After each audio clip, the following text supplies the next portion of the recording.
The Los Angeles Lakers fall to the Golden State Warriors tonight in a pivotal game that will have play-in implications. But before we get into that, most of those watching this video right now aren't subscribed, so make sure you hit that subscribe button. And what's next for the Lakers?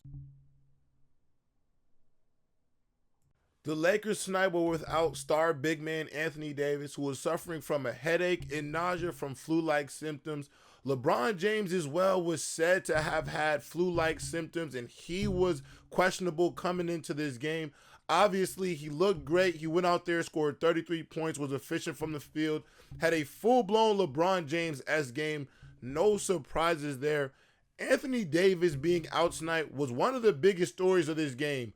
One was just due to the implications of this game. This game between the Golden State Warriors really could be the difference between the 10 seed and the 7 seed in the play-in tournament for the Los Angeles Lakers.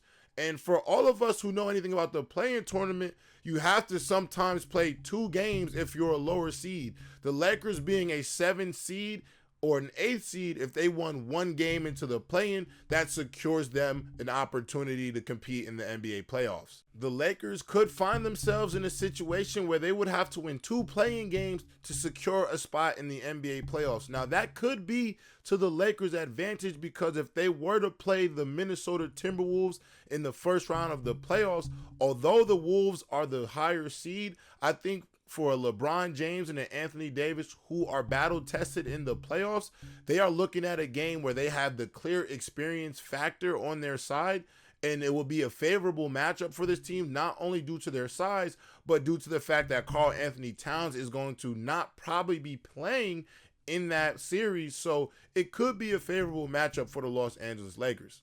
Now, despite all of this, this was a game that the Lakers should have went out there and won. Although Anthony Davis wasn't there and they lost their rim protection, they're still a bigger team than the Golden State Warriors. I think this game came down to a few possessions, coaching as usual, and really just those few moments that make or break a game in the NBA. The reason why Anthony Davis is such a great defender for other players is due to the fact that he can make up for some of the deficiencies of the players around him defensively. D'Angelo Russell, Austin Reaves, who aren't phenomenal defenders, great offensive players, not great defensive players. A guy like Anthony Davis helps those guys out in a plethora of ways. In a game like tonight where you don't have that, you have to make the adjustments necessary in order to make up for those deficiencies, whether that be through a Jackson Hayes, maybe getting a more defensive wing in there.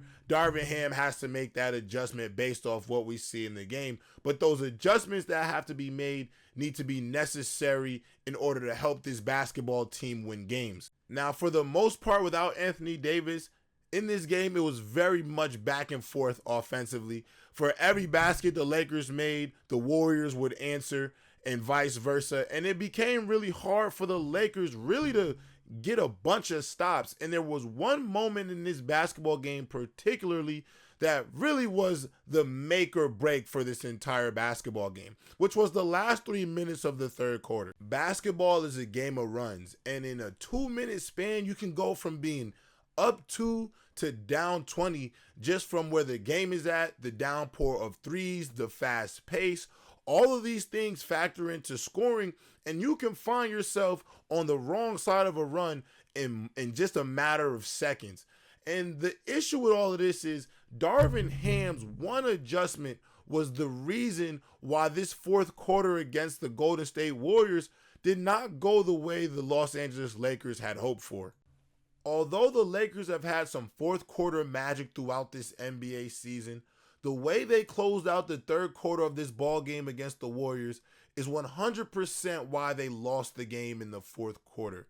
The lead got so insurmountable going into that fourth quarter that the Lakers could never really close the gap.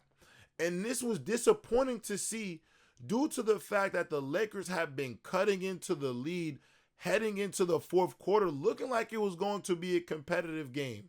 However, Coach Darvin Ham puts out a lineup to close the quarter with Gabe Vincent, D'Angelo Russell, Spencer Dinwiddie, and Jackson Hayes. this lineup was not going to get the job done strictly due to the fact that this lineup probably never had played together in a game at all that season, and definitely maybe once or twice in a practice. I think it was clear that the chemistry of that rotation was not it. And these are the questions that make you wonder in these clutch time moments of basketball games. You need your head coach to be stone cold in these moments to make the right decisions. In order to give LeBron James a break for about 2 to 3 minutes, it completely blew open the game just due to the fact that the rotation wasn't great. One rotation could literally be the reason why the Lakers have a harder road to getting into the playoffs, just because you try to give your best player a break who is playing probably through a bit of illness, and you're going to ask him to carry you through a fourth quarter. You try to give him a break for 2 minutes, and it becomes detrimental to the success of this basketball team. And this again goes back to the head coach, because this is truly about coaching in X's and O's in these small little interval moments. I know in basketball it is about our top stars being able to carry the weight and the burden of these organizations on their shoulder and their teammates. However, in the moments that they're not on the floor to actually put their influence on the game, you need to be able to keep things at least some sort of even keel so that that player can come back into the game and take you home. And I understand when you have players like Gabe Vincent who are going through injuries, and you brought in a guy in Spencer Dinwiddie who you're still trying to make sure he finds his rhythm in all of this. In a game where the implication and the stakes are high, you can't take that opportunity to test and see if something works, because in this situation, it was a detriment to that team.